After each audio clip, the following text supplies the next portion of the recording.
Bienvenidas y bienvenidos a este su programa, ya lo dijo la Corte, en el cual analizamos los fallos emblemáticos, las sentencias más relevantes del Tribunal Constitucional de México. En esta ocasión vamos a platicar con nuestros invitados del amparo en revisión 88 diagonal 2023 para reflexionar sobre el régimen jurídico aplicable a unos organismos, vamos a llamarlos descentralizados, que forman parte de la administración pública federal.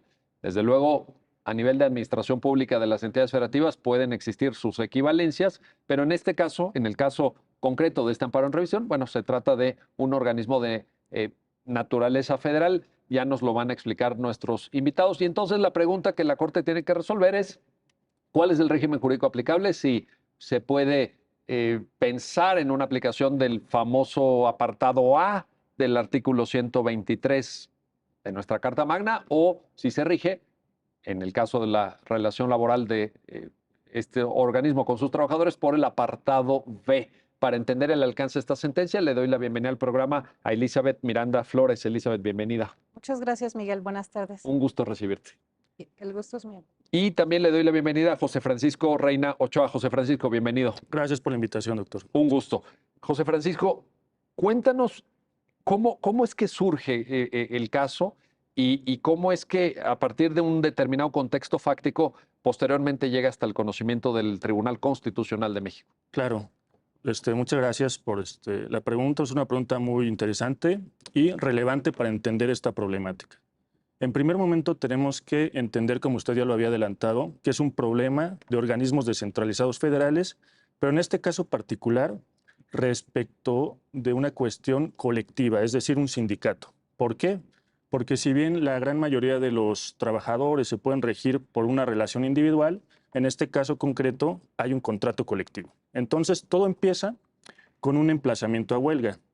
En el ámbito federal, como yo lo había comentado, son organismos descentralizados federales, y este pliego de peticiones lo presentan ante el Tribunal Laboral Federal de Asuntos Colectivos de la Ciudad de México.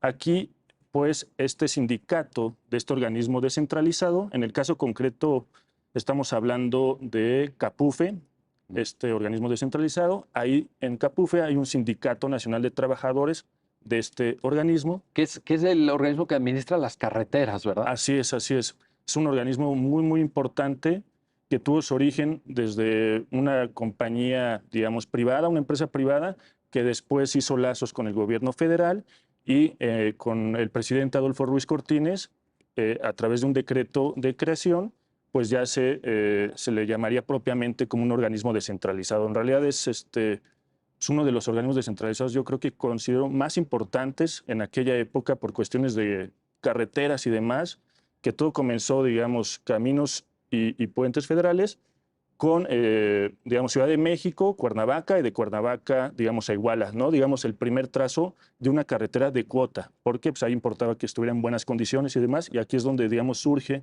este organismo descentralizado. Oye, José Francisco, para las personas que te están viendo, que te están escuchando, pues casi podríamos decirle, para ilustrar muy bien esto, es el organismo que administra las casetas. Ahora que decías, ¿verdad? ¿No? Que vamos y pagamos por una carretera de cuota, ¿verdad? Así es, así es. De eso estamos hablando. Exactamente. Este organismo descentralizado, obviamente, pues hay trabajadores, y en este organismo descentralizado se crea un sindicato, ¿no? Se forma un sindicato como tal. Entonces hay un problema, sí, como en todas empresas, ¿no? Que quieren que se respeten las condiciones de trabajo, etcétera, etcétera, demandan ante el Tribunal Laboral Federal el emplazamiento a huelga. ¿Qué sucede aquí? Conoce una jueza de distrito en materia federal. Con esta nueva reforma laboral, ya recordemos que antes forman parte, digamos, del Poder Ejecutivo, las juntas federales de conciliación, y con esta reforma judicial ya forman parte del Poder Judicial de la Federación. Esta jueza de distrito, ¿qué hace cuando recibe, digamos, este emplazamiento a huelga? Admite a trámite, le da un número de expediente, pero previene a las partes, ambas partes, tanto al actor, al sindicato actor, como al demandado, en este caso CAPUFE, ¿no? A este organismo descentralizado. Y lo requiere ¿para qué efecto? Para el efecto de preguntarles tanto al sindicato actor como a la demandada, a este organismo descentralizado, les pregunta, conforme a tu decreto de creación, ¿por qué apartado del artículo 123 se rige tu relación de trabajo? Apartado A y apartado B. Ya desde aquí como que se empieza a ver un poco la idea por la cual la jueza Como que hizo este estaba, requerimiento. como que estaba levantando, bueno, Sospechas. como que ya semáforo amarillo, ¿no? Exactamente. Aguas, aguas. Ya desde ahí se empezaba a ver como la intención o por dónde iba la jueza en este sentido, ¿no? Lo requiere. Después de este requerimiento, dicta un acuerdo de incompetencia, en el sentido de que con base en la jurisprudencia del Pleno, que es la 10/2021, le dice a las partes, yo no soy competente para conocer de este asunto. ¿Por qué? Porque esta jurisprudencia establece que de acuerdo a tu decreto de creación CAPUFE, tus relaciones de trabajo se rigen por el apartado B. Si yo soy una jueza de distrito que debe conocer de los conflictos laborales del apartado A, pues no soy competente, le corresponde a los tribunales federales de conciliación y arbitraje. Que son, perdón, José Sí, Francisco, nada más sí, para sí, ilustrar claro. esto para nuestra audiencia, que son los llamados tribunales burocráticos, por decirlo Exactamente, así, ¿no? así es. Digo, para ponerlo de manera coloquial, ¿no? Claro, estos tribunales burocráticos que son los que resuelven todas estas controversias que se dan por las relaciones de trabajo que se dan por el apartado B, dijo, bueno, te corresponde a ti, yo soy incompetente. ¿Qué pasa después de este acuerdo de admisión? De incompetencia, perdón. Curiosamente dicta un acuerdo de archivo del expediente, o sea, aunque se haya declarado incompetente, dicta un acuerdo en el que dice, pues ya esto no me compete a mí, vámonos, o sea, te tienes que ir con la autoridad jurisdiccional competente, estos tribunales burocráticos del apartado B. En contra de esa determinación, en realidad fueron 3 actos reclamados, ¿no? El acuerdo de admisión, el acuerdo de incompetencia y el acuerdo en el que ordena el archivo de este expediente. Promueven juicio de amparo. El sindicato actor promueve juicio de amparo. Conoce un juez de distrito. Amparo indirecto, es importante hacer la precisión. Sí. Conoce un juez de distrito especializado en materia de trabajo de la Ciudad de México. Y pues hay una serie de prevenciones y demás, pero creo que eso no importa tanto para la temática que vamos a abordar. Dicta sentencia. Dicta sentencia en el sentido de conceder el amparo al sindicato actor. ¿Por qué? Porque uno de los argumentos en sus conceptos de violación de este sindicato era precisamente que existía un contrato colectivo de trabajo que establecía que las relaciones entre ese organismo descentralizado y sus trabajadores debía regirse por el apartado A del artículo 123 de la Constitución, ¿no? Eso fue lo que adujeron en sus conceptos de violación, se declara fundado y el juez de distrito dice, en efecto, esto tú sí eres competente, jueza de distrito, así es que conoce el asunto y dale el trámite que debes darle conforme, porque sí eres competente. Después de esto, el organismo descentralizado, CAPUFE, interpone recurso de revisión. Pero al momento de interponer recurso de revisión, solicita la facultad de atracción a la Suprema Corte de Justicia de la Nación. Llega al colegiado, pero el colegiado, sin admitir ni nada, sin dar un trámite, lo manda a la Corte, a la Suprema Corte de Justicia de la Nación. Este asunto se vio en sesión privada, es decir, como no era una parte legitimada conforme a la Constitución o a la ley de amparo, se le da un trámite diverso, en el sentido de que si alguno de los ministros o la mayoría de los ministros considera que tiene este asunto méritos para conocer, para emitir una resolución relevante, pues ya lo decidirá la Corte, ¿no? Entonces, en este sentido, en sesión privada, la Corte consideró que sí era importante conocer de este asunto y por qué, ¿no? Una de las razones por las cuales se veía la relevancia del asunto por la emisión de una jurisprudencia que más adelante vamos a tocar y que ya había mencionado, la 10/2021. O sea, había ciertas lagunas, por así decirlo, en las cuales con este asunto se trataba o se tenía la intención de esclarecer y ya por fin resolver estas cuestiones que no se habían resuelto en la sustitución de jurisprudencia, de la cual deriva esta jurisprudencia 10/2021. Y, digamos, estos son los antecedentes, pero me gustaría, doctor, si usted me lo permite, sí, por favor, señalar el por qué, entender por qué la problemática de si es apartado A o apartado B, por qué la lucha, digamos, entre las partes.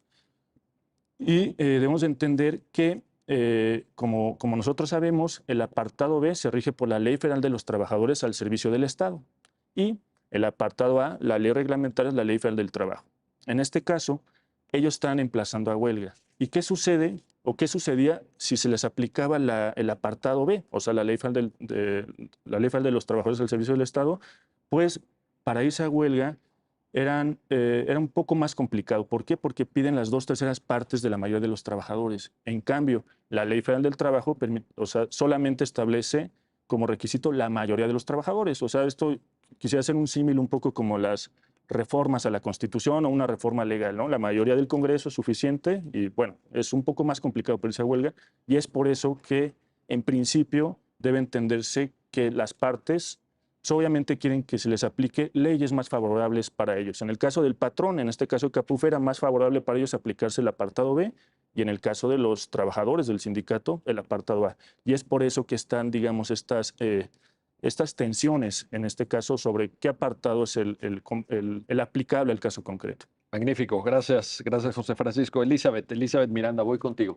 Dime. ¿Qué tanto incide el hecho de que se trate precisamente, como muy bien lo definía José Francisco, de un organismo descentralizado? Ayúdanos a entender qué es esto para la audiencia del programa, Elizabeth, si fueras tan amable, porque pues ahorita con la explicación de José Francisco veíamos, ¿no? Oye, pues son los que te cobran en la caseta y los que administran la carretera de Cuernavaca y la de Acapulco y la de Querétaro, vaya, no sé, la de Puebla, no sé. Pero hay otros ejemplos. Sí, claro. Hay otros ejemplos en el Estado mexicano. No sé si hay muchos, si hay pocos, si hay menos que hace unos años, pero en todo caso le interesaría, Elizabeth, a la audiencia conocer de tu voz qué es esto de un organismo descentralizado. Y en este caso también hay que aclararlo, ya lo decía José Luis, pero nada más para reiterar, federal, porque otra cosa es lo que existe en las entidades federativas. Por Claro, favor. claro. Mira, para empezar, debemos de entender que el Estado, más que el Estado, el gobierno, las entidades del gobierno, de la Administración Pública Federal, pues, digo, la gente puede entender, el gobierno es la Secretaría de Gobernación, la Secretaría de Hacienda, la Secretaría... Como que identificas, ¿verdad? Exactamente, lo identificas con el presidente y con sus secretarios de Estado. Se dice de pronto el gabinete. El gabinete, exactamente. Pero estas secretarías tienen múltiples organismos que son auxiliares para que el gobierno pueda desempeñar todas sus funciones y muchas de ellas incluso pueden ser de servicio a la población, al pueblo, ¿no? Entonces, para satisfacer todo ese cúmulo de funciones que tiene que desarrollar el gobierno, se crean de diferentes organismos, pueden ser descentralizados, pueden ser empresas del gobierno o cualquier otra distinta.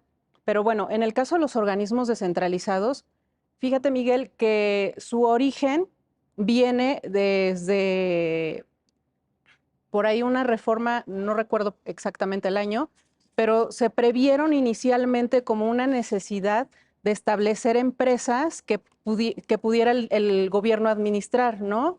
Es bajo una lógica más tipo empresa, Exactamente. pero que presta un servicio, digamos, de interés público, por ejemplo. Sí, por ejemplo, ferrocarriles, ¿no? Que fue de las primeras empresas, bueno, de los primeros organismos descentralizados. Entonces, esto lo podemos entender a la par del momento en el que la Ley Federal del Trabajo fue creada, por ejemplo, ¿no? Cuando surge el artículo 123 originalmente en la Constitución de 1917, pues no había apartado A ni apartado B. Es más, la competencia para legislar en materia de trabajo pertenecía a las legislaturas estatales, pero eso generaba una disparidad de legislaciones y de beneficios. En una entidad había mayores beneficios que en otra y eso generaba problemas en la economía incluso, ¿no? Entonces, eso fue lo que originó, por ejemplo, que en un principio se creara la competencia federal, se determinó delegar el Congreso de la Unión decidió, bueno, se delegó facultades al Congreso de la Unión para legislar en materia de trabajo y además determinadas materias de la economía se dejaron a cargo de las autoridades federales, ¿no? Entonces están ferrocarriles, están empresas que tienen que ver con el petróleo, está telefonía, ciertas infraestructuras que son de interés especial para el gobierno y para la economía. Y es diferente, Elizabeth, en ese sentido, por ejemplo, Ferromex, Ferromex. por ejemplo, no sé si también el Servicio Postal Mexicano. Exactamente, exactamente. Son áreas estratégicas. A ver, por ejemplo, y ustedes me dicen, por ejemplo, Pemex. Pemex. Pemex. Pemex, que antes era un organismo descentralizado y ahora es una empresa. Correcto. Recientemente, ¿no? A raíz de las reformas de 2013, etcétera. Bueno, así es. Pero eso no es lo mismo en términos de régimen jurídico, nada más para entender esta parte, que una Secretaría de Estado. Porque Exactamente. alguien podría decir, oye, ¿y Secretaría de Comunicaciones y Transportes? Secretaría de Comunicaciones y Transportes. No participa de esta naturaleza. Exactamente, la Secretaría no, pero sí tiene, por ejemplo, para administrar esto de las casetas, pues que se creó CAPUFE, por ejemplo, ¿no? La Secretaría de Salud, por ejemplo, hay muchos institutos de salud que están administrados por la Secretaría de Salud. Entonces también la mayoría de los institutos de salud son organismos descentralizados. Ahorita me preguntabas, no sé cuántas son. Cada año, te comento, en agosto de cada año se actualiza una lista de organismos descentralizados. Debe haber un padrón, me imagino. Exactamente, existe un padrón. Y este padrón, a agosto del 2022, era de 106 organismos descentralizados. 106. 106. Federales. Son bastantes. Sí, sí, son bastantes. ¿Han ido aumentando o disminuyendo? ¿Tienes ese dato? Hay temporadas que aumentan. Depende de los gobiernos. Depende de los gobiernos, de las necesidades. Y, por ejemplo,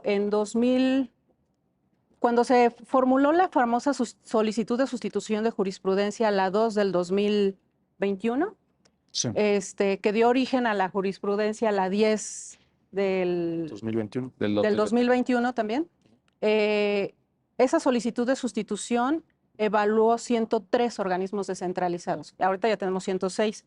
En ese entonces, incluso, por ejemplo, el Centro Federal de Registro Laboral era nuevo, era de reciente creación. Cierto.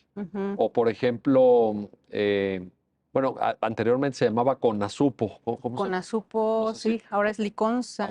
Sí, ha ido cambiando, ¿no? Pero es una, digamos, entidad que se encarga de distribuir alimentos, de proveer de tiendas de... Hay muchas funciones, el Fondo de Cultura Económica, está CFE, no, CFE ya no. Bueno, ahora ya es empresa. Ajá, ahora ya es empresa, exactamente. Ahora, aquí lo interesante, en todo caso, para quienes te están escuchando, Elizabeth, es saber que el régimen jurídico es diferente de lo que llamamos administración pública centralizada, que es esto que se identifica con el gabinete, las secretarías de Estado, etcétera. Y otro régimen jurídico puede darse, porque en parte, digamos que esa es la discusión de la sentencia, ahorita lo vamos a contar ya, para este tipo de organismos que tú ahorita describes, ¿cierto? Claro. Por así decirlo, el origen de esta controversia, aparte de que el 123, ya hace rato te comenté, fue creado. Primero surgió para los trabajadores del apartado A. Con el tiempo se creó el apartado B, previendo que los trabajadores del Estado no tenían, de hecho, se regían por un estatuto.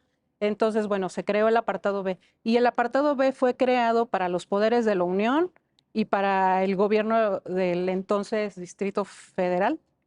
Entonces, de ahí surgen interpretaciones de que por una parte tenemos un apartado A que establece competencia para las autoridades federales, para empresas que se dedican a los ferrocarriles, a las comunicaciones, a los automóviles y cosas así, a ciertas ramas industriales, y en el apartado B tenemos a los poderes de la Unión y al gobierno del Distrito Federal. Entonces, ¿qué se dice? Bueno, CAPUFE no es propiamente, no entra dentro de los poderes de la Unión, sino que además es un organismo descentralizado.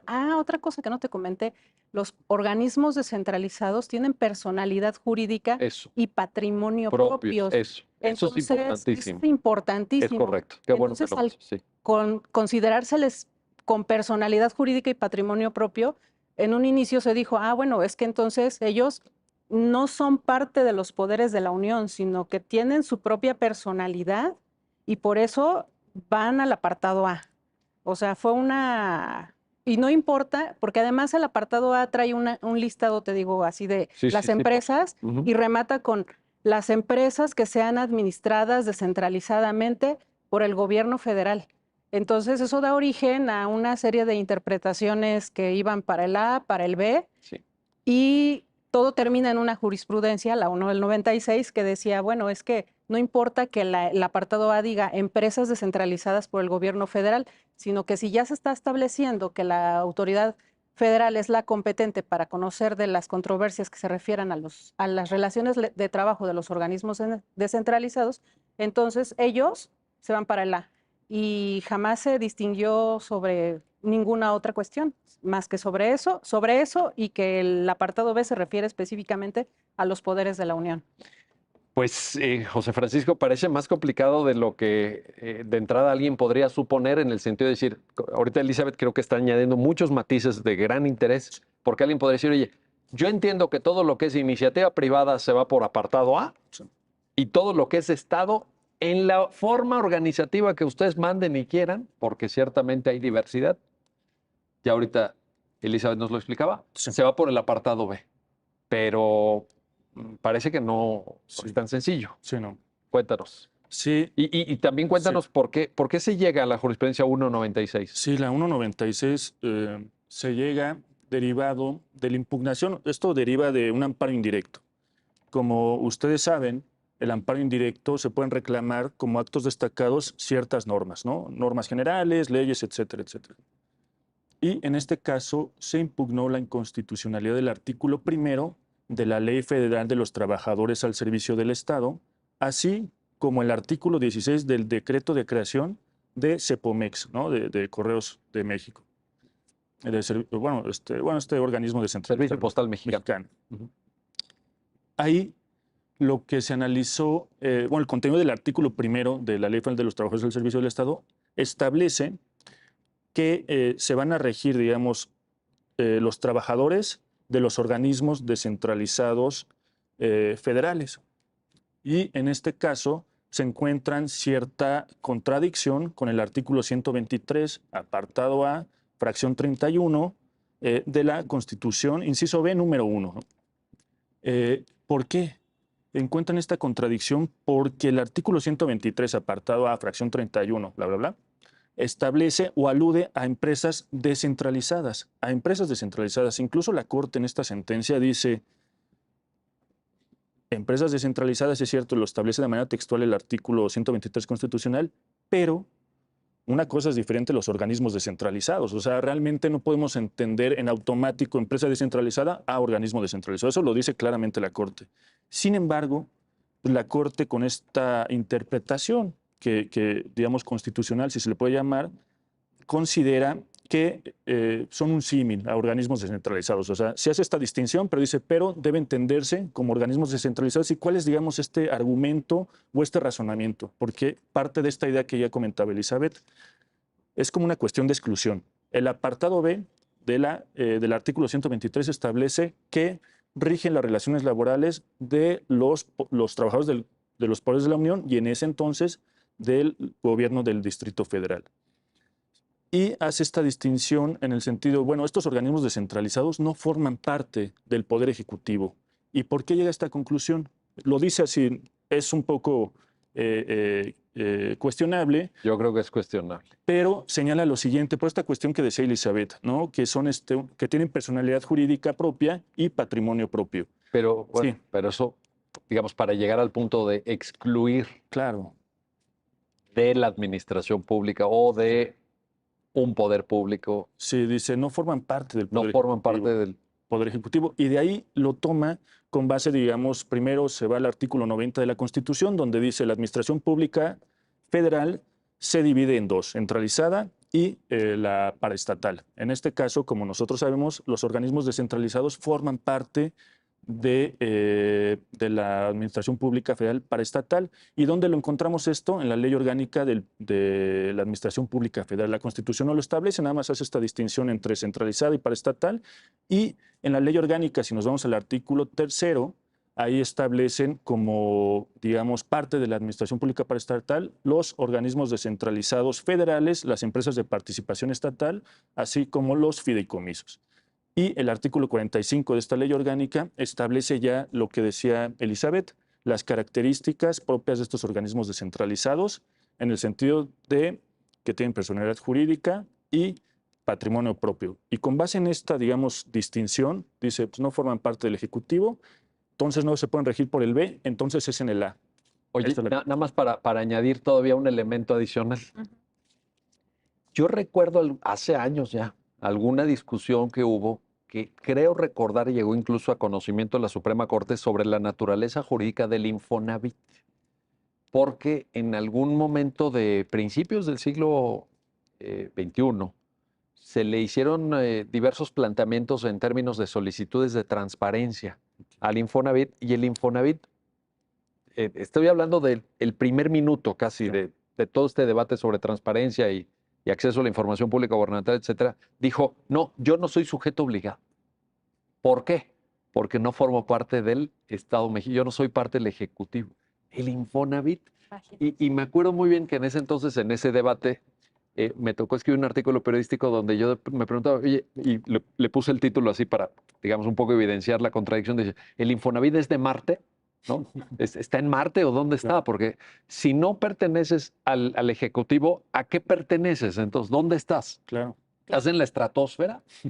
¿Estás fuera del planeta? Pues es que, porque no vas a pertenecer al Legislativo.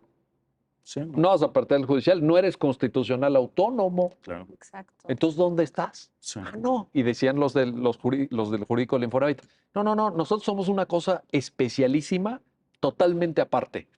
No nos van a obligar con las solicitudes de transparencia. Híjole, difícil, ¿no? Pero bueno, ahí está la cuestión. Déjenme hacer una pausa. Regresamos enseguida. Estamos platicando con nuestros invitados del Amparo en Revisión 88 Diagonal 2023 y esta complejidad, ya lo han escuchado de voz de ellos mismos, de nuestros invitados, esta complejidad de la estructura del Estado mexicano que nos lleva a plantearnos, como se lo planteó la Suprema Corte y lo tuvo que dilucidar, si las relaciones laborales de organismos descentralizados de naturaleza federal se rigen por el apartado A o por el apartado B del 123, con todas las consecuencias prácticas que de ello deriva, que no son pocas, como ya también nos lo explicaron. Regresamos enseguida.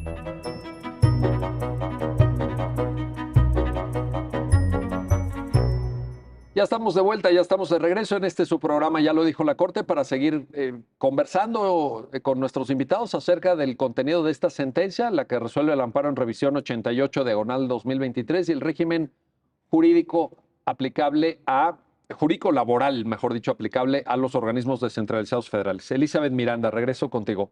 Nos platicaba José Francisco, bueno, hay una primera definición, una definición muy importante, la base de lo que nos lleva a este fallo, a esta sentencia, que es la jurisprudencia 1 Diagonal 96, pero en buena medida la beta argumentativa de la sentencia que ahorita estamos analizando se basa en un nuevo criterio, en una sustitución, como técnicamente se llama. Cuéntanos qué es lo que lleva a la Suprema Corte a considerar esta evolución de su línea jurisprudencial y sobre todo, Elizabeth, qué consecuencias tiene. Claro. Bueno, como principio, retomemos lo que comentaba Francisco. La 1 del 96 definía todo el régimen laboral de los organismos descentralizados, es el apartado A. Entonces, pues parece muy sencillo, ¿no? Porque todos podríamos decir, bueno, perfecto, es la ley federal, aplicamos el apartado A, la ley federal del trabajo y como consecuencia, la competencia, por ejemplo, para resolver los conflictos laborales también es de los organismos que en ese entonces administraban la justicia laboral, que eran las juntas federales. También es de ellos y podría entenderse que incluso hasta la legislación procesal también es la aplicable. Y eso parece muy sencillo, pero en realidad esto no sucedía así. Resulta ser que muchos organismos empezaron no como organismos descentralizados, sino que su origen fue como organismos desconcentrados de las secretarías de Estado. O sea, eran parte de la secretaría, no eran independientes, no tenían esa personalidad jurídica ni patrimonio propio que tienen los organismos descentralizados, pero que posteriormente, por razones pues de una mejor administración, entonces se reformaron, se transformaron y se convirtieron en descentralizados. ¿Qué pasó con eso?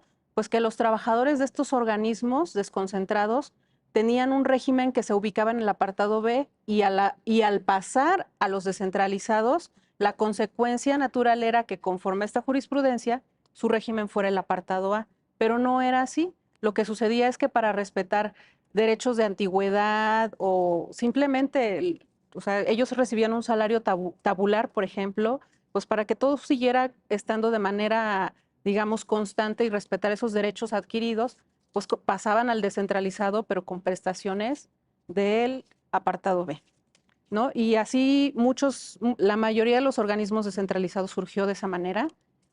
Y luego lo que sucedió con el paso del tiempo y a raíz del surgimiento de esta jurisprudencia es que incluso hubo organismos descentralizados que lograron la contratación colectiva conforme al apartado A y conforme a la Ley Federal del Trabajo. Entonces teníamos una mezcla de organismos que el decreto decía el apartado B, pero tenían un contrato colectivo y ya se regían las relaciones por el apartado A. Por ejemplo, el tema de la prima de antigüedad, el apartado B, los trabajadores reciben una prima quinquenal, pero los del apartado A reciben una prima de antigüedad cuando se acaba la relación de trabajo. Esas prestaciones, por ejemplo, son excluyentes entre sí. Entonces, ¿qué pasaba? Que llegaban al... Ah, bueno, y luego tenemos otro problema. Viene la reforma del 2012, donde los salarios caídos se les estableció un tope a los del apartado A y los del apartado B no tenían ese tope de 12 meses de salarios vencidos, ¿no? Entonces, ¿qué pasaba? Que cuando se promovían demandas laborales, pues cada quien reclamaban prestaciones o se oponían defensas conforme a lo que más me convenía. Porque a lo mejor yo quería que me pagaran salarios caídos, pero o sea, con los términos en que sin ese tope, ¿no? Y entonces yo quería el apartado B. O había asuntos como los de la huelga, que el asunto que dio origen a este asunto, pues que me conviene más estar en el apartado A porque los requisitos para irme a huelga son menores que los que se prevén en el apartado B. Y bueno, había una mezcla muy rara y los tribunales hacían otra mezcla rara porque incluso se llegaba a prever la aplicación de legislación procesal del apartado A con prestaciones del apartado B o al revés. Bueno, Oye, y en este escenario, Lizeth, en estos términos que lo describes, que ciertamente dan cuenta de una complejidad o de un desorden, sí, también se generaba, me imagino en algunos casos concretos, inseguridad jurídica. exactamente, exactamente. Justamente la sustitución de jurisprudencia deriva de dos asuntos donde los tribunales dijeron, bueno, sí es cierto que la 1 del 96 define que el régimen laboral es el apartado A, pero mira, tus prestaciones, las que vienes recibiendo, son del B. Entonces, o sea, tienen que analizar las prestaciones como del B. Y llega a la Corte este asunto y ve, pero antes de eso, la Corte ya traía o sea, ya se habían detectado estas irregularidades y ya teníamos un soporte documental por ahí, justo una relación de cuántos organismos descentralizados había. Es más, me parece que el CONALEP, ¿sí era el CONALEP? Sí, me parece que el Colegio de Bachilleres. Colegio Bachiller. El Colegio de Bachilleres tiene condiciones generales de trabajo en algunos lugares y contratos colectivos. Hay incluso esa cosa, imagínate. Entonces, tiene trabajadores que se rigen por el A y tiene otros que se rigen por el B. Eso no es, Exactamente. vaya, no es correcto. No es correcto. No creo que sea ni sano incluso para la propia dependencia, que no debe ser sencillo administrar Exactamente. bajo esa perspectiva que tú ahorita nos planteas. Sí, Y entonces, entonces, todo este soporte documental que ya habíamos identificado, pues cuando llegan ahora sí que los asuntos idóneos, es como la segunda sala decide solicitar la sustitución de jurisprudencia. El propósito de la sustitución de jurisprudencia es más como dar cierto orden a esta situación y, bueno, replantearnos cuál es el régimen jurídico laboral que debe de aplicar a estos organismos descentralizados, ¿no? Ese es lo más importante. Y pues al final llega a la conclusión de que justo ese diseño del régimen laboral es una cuestión de política pública que atiende a la finalidad de cada organismo, ¿no? Imagínate que vincules a Profeco al pago de utilidades, pues no hay utilidades, nunca va a haber utilidades. En cambio, el PTU, ¿verdad? exactamente, el Fondo de Cultura Económica, bueno, tiene una actividad, sí es cultural, pero también tiene cierta actividad comercial, entonces quizá le es más compatible, ¿no? Pero si eres servidor público y tienes asignación presupuestal que viene originalmente de los impuestos, el concepto de utilidades yo creo que, Ya no es compatible. yo creo que no. Exactamente. Yo diría que no. Yo también diría que no, pero pues no sé, digo, no sé, porque en el fondo, te digo, o sea, buscando en ese soporte documental, bueno, yo encontré muchas cosas muy raras. ¿Y cuál fue la conclusión? Nada más para precisarlo entonces. Ya en el nuevo criterio, ¿qué dice? El nuevo criterio dice que es una cuestión de política pública y que precisamente quien crea, porque los organismos descentralizados pueden nacer o por un decreto o por una ley. Entonces, en este caso, lo que se reconoce es que el creador de estos organismos tiene libertad configurativa para decidir el régimen laboral de estos organismos, ¿no? Pero ahí queda fijado. Ahí queda fijado. Entonces ya hay claridad.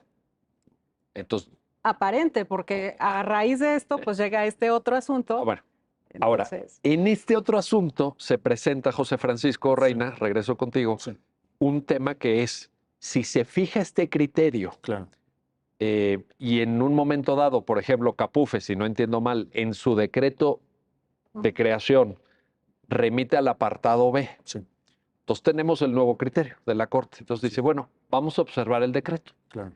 Pero a la vez, de manera concurrente, hay un contrato colectivo Así es. de trabajo. Entonces, ¿ahí qué pasa? Porque yo también ahí lo que veo, y seguramente quienes te van a escuchar, José Francisco, tendrán la duda, es incluso en términos hasta de relación normativa. No quiero hablar de jerarquía normativa porque a lo mejor no es necesariamente aplicable, ya tú nos lo vas a decir o no, pero en todo caso, excluyendo el término, en la formulación de la pregunta nada más, tú ahorita con la respuesta tú nos orientarás, pero excluyendo el término jerarquía, lo que sí queda como a debate o a duda es la relación entre normas cuando tienes un criterio jurisprudencial, tienes un decreto de creación del organismo descentralizado, pero tienes un contrato colectivo, que ese contrato colectivo sí te remite al apartado A. Sí. Y que es previo al cambio de jurisprudencia, es del 2003, Sí, si mal no recuerdo. Así es. Pues cuéntanos, José Francisco, por favor. Sí, aquí, digamos, estaba aparentemente todo claro con esta jurisprudencia 10-2021. Sin embargo, como en el caso que les comentaba en un principio, con estos antecedentes que les comentaba, pues vemos que el contrato colectivo de trabajo establecía un apartado distinto al previsto en el decreto de creación, ¿no? Apartado B y apartado A. Y ahí la duda es, ¿a cuál le hacemos caso? Básicamente esa sería la pregunta, ¿cuál es el aplicable? O le hacemos caso a la jurisprudencia 10-2021 o bien al decreto, al contrato colectivo de trabajo que establece un régimen distinto al decreto de creación. Y yo tuve la fortuna que me tocara este asunto y para llegar a esa conclusión me fui a esta solicitud de sustitución de jurisprudencia que dio origen a la jurisprudencia 10/2021. Y ahí hay un párrafo muy importante y creo que tiene congruencia con todo esto y con la cuestión de dar seguridad jurídica, lo que ahorita hablábamos, ¿no? Yo creo que esa es la finalidad, al menos de un tribunal constitucional o de cualquier tribunal jurisdiccional, dar seguridad jurídica a las partes. Y aquí, en el párrafo 57 de esta sentencia, establece que la emisión o la vigencia de esta jurisprudencia 10/2021 no va a modificar situaciones de hecho por esta cuestión de no generar inseguridad jurídica ni lesionar derechos de negociación o derechos colectivos, ya sea que se hayan dado de manera individual, ¿no? Una relación individual, o una relación colectiva, como en este caso de los contratos colectivos a través de un sindicato y demás. Con base, digamos, en este párrafo 57, que la finalidad es que la emisión de esta jurisprudencia 10/2021 no desconozca quizá prestaciones que ya se habían ganado, ¿no? En el caso de contratos colectivos o incluso relaciones individuales. Si ya le habían dicho a un trabajador, pues tú vas a tener estas prestaciones, que el día de mañana le dijeran, oye, ¿sabes qué? Sí, tu decreto de creación dice B, pero a la mera hora, y tú tenías el A, pues es el B, ¿no? Y tal vez ahí generaba cierta inseguridad. Y con base, digamos, en esta precisión del párrafo 57, nosotros en este criterio del amparo en revisión 88 consideramos que en aquellos casos en los cuales con anterioridad a la vigencia de esta jurisprudencia se venían rigiendo ciertas relaciones que podía ser 20 años antes, etcétera, etcétera, porque, o sea, la jurisprudencia, la Corte yo creo que no tenía la intención de cambiarlas de un día para otro. En este caso, pues, se respetó y se dijo en este asunto que cuando existiera un contrato colectivo de trabajo o alguna negociación individual, pues se tiene que ir al régimen, digamos, acordado con las partes, tanto la parte demandada, digo, la parte patronal como la parte trabajadora. En realidad no es una cuestión de que pobre patrón no, pues no sabía ni nada, porque pues, realmente hay negociaciones entre las partes, ya sea de manera colectiva o individual, y es por ello que para dar seguridad jurídica nos remitiríamos a aquello que ya fue pactado con anterioridad. Y usted comentaba algo muy importante, doctor, sobre la cuestión de jerarquías. Sí. Y realmente Capufe hizo valer en uno de sus agravios esta cuestión de jerarquías, en el sentido de, oye, la ley federal del trabajo, este decreto de creación es más jerárquicamente que un contrato colectivo de trabajo, así es que por ende se tiene que aplicar este decreto de creación.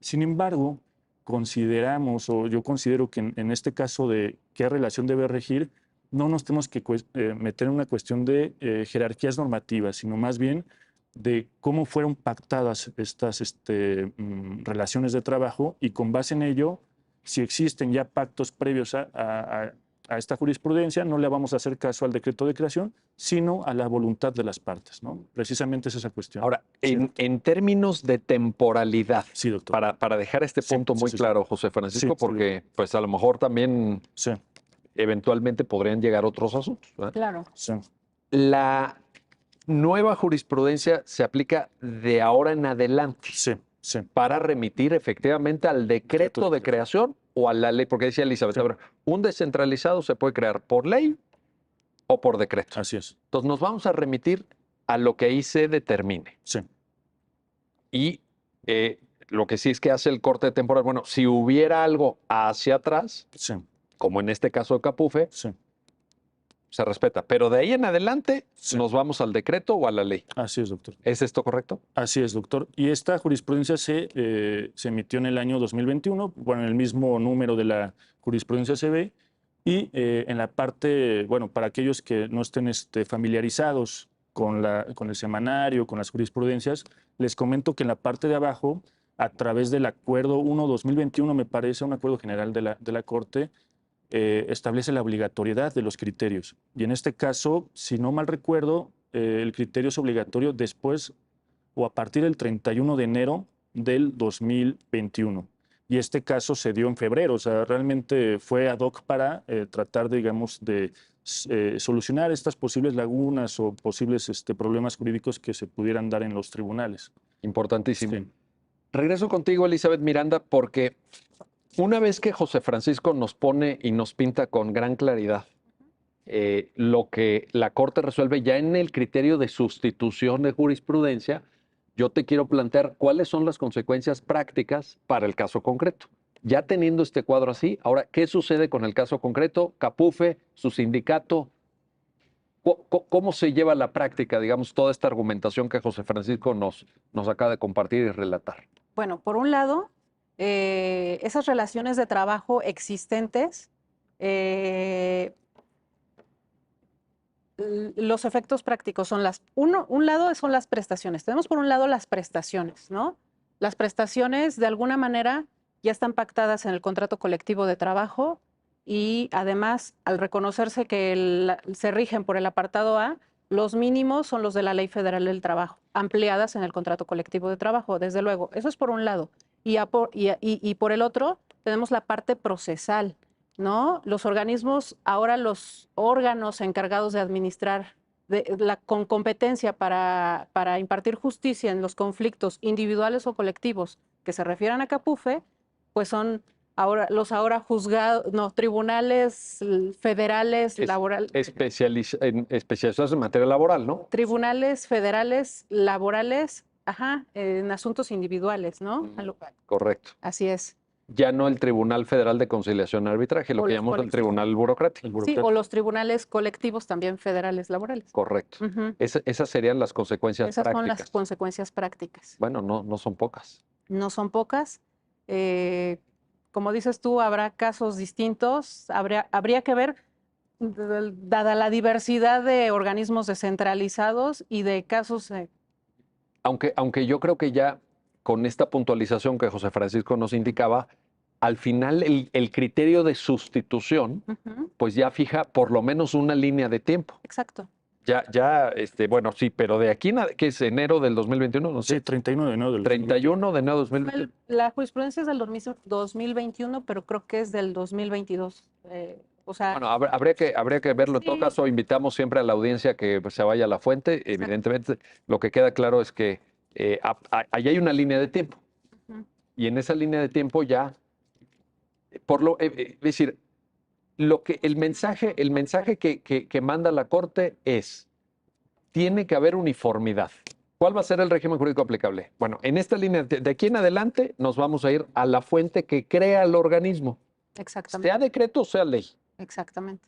Y entonces, voy a usar un símil futbolístico, perdonen ustedes, pero empareja la cancha. Sí. Porque ya no es, ahí sí creo yo, salvo que ustedes ahorita indiquen otra cosa, ya no es caso por caso.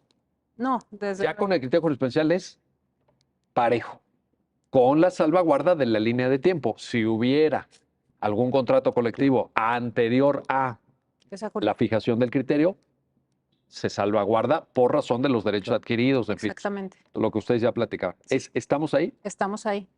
Ahora, José Francisco, sí, doctor. Nada más para abonar en esto, hay quien dice, ustedes seguramente lo han leído, lo han escuchado, porque eso es algo ya, pues ya de tiempo, que en realidad todo esto deriva de una injustificada existencia de los diferentes apartados del 123. Y muy destacados laboralistas, de años incluso, han dicho lo procedente ya es desaparecerlos y crear un régimen unificado.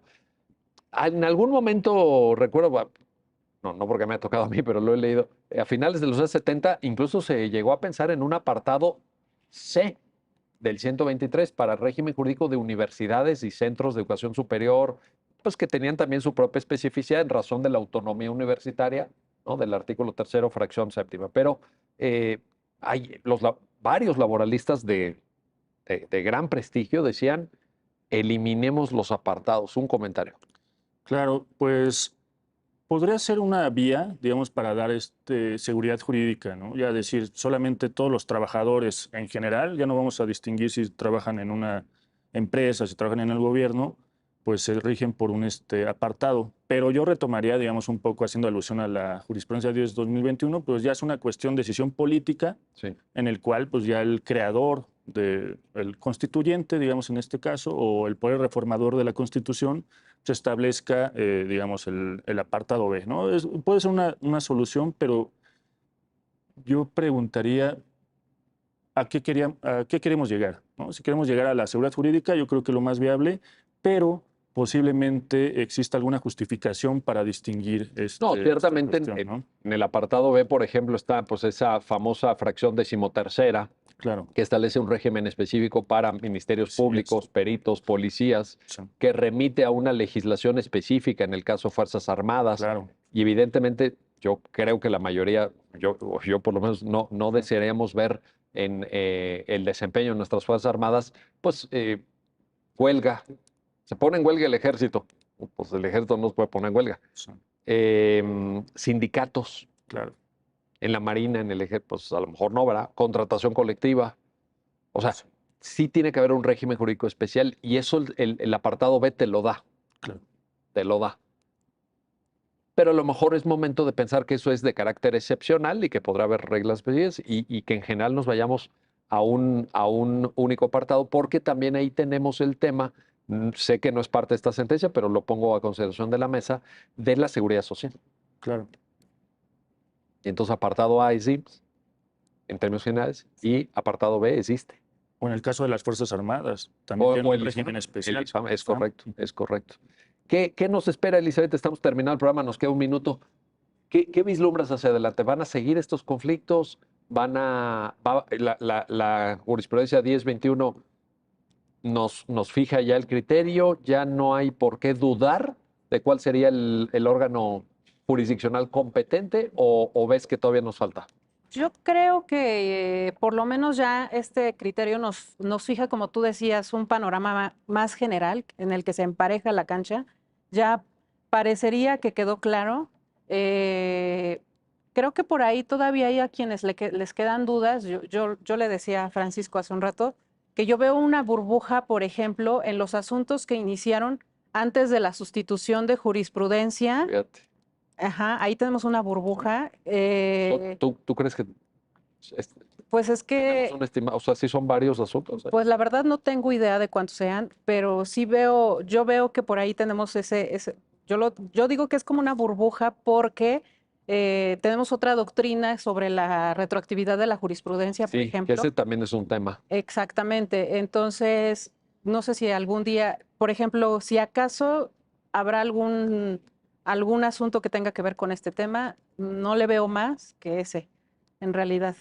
Sí, aquí lo traía yo anotado incluso aquí en la tarjeta que traigo, pero ya no se los quise plantear porque entiendo que la Corte no quiso dar efectos retroactivos, sino salvaguardar condiciones anteriores. Por eso yo decía, la línea de tiempo está claramente establecida. Entonces no es, pero eventualmente lo puede ser. Sí, pero bueno, la burbuja que yo planteo es que, o sea, por un lado tenemos las relaciones laborales que de hecho iniciaron antes de la sustitución de jurisprudencia. Sí. Me queda claro que a esas les podemos aplicar la sustitución si un conflicto empieza el día de hoy. Ahí no hay duda, ¿no? Exactamente. Ahí no hay duda. No hay duda. Sí. Pero había muchos conflictos laborales que seguramente iniciaron antes de la sustitución de jurisprudencia. Entonces ahí habría quizá que evaluar si es seguridad jurídica conforme al tema de retroactividad de la jurisprudencia o seguridad jurídica atendiendo al criterio de la jurisprudencia de la 10 del 2021, ¿no? Son dos escenarios. Exactamente. Pues eso nos da hasta para otro programa. Muchísimas gracias, José Francisco Reina Ochoa, Elizabeth Miranda Flores. Gracias a ambos por ayudarnos a entender esta sentencia y gracias a usted que hace posible su programa Ya lo dijo la Corte, en el cual se analizan los fallos emblemáticos, las sentencias más relevantes del Tribunal Constitucional de México. Hasta pronto.